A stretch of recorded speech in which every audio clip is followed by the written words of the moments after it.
Okay, ధన్యవాదాలు బిందు గారు. ఏదో చేద్దాం అనుకుంటారు కానీ ఏమి చేయలేరు. చేయటానికి చేయించుకోవడానికి ఇక్కడ ఎవరు ఉన్నారు? పైన అంతా పరమాత్మ చేతిలో ఉంది.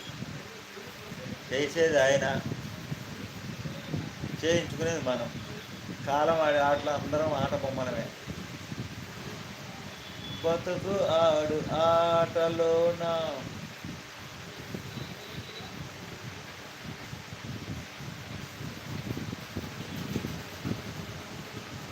పైవాడు, చేసేవాడు ఆయన, చేయించేది ఆయనే.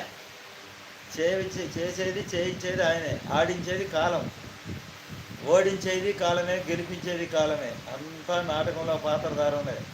కథ ముసిన తర్వాత రాజు బంటు అందరూ కూడా వెళ్ళిపోవాల్సిన వాళ్ళే. ఇక్కడ ఎవరో శాశ్వతం కాదు అనుకుంటారు.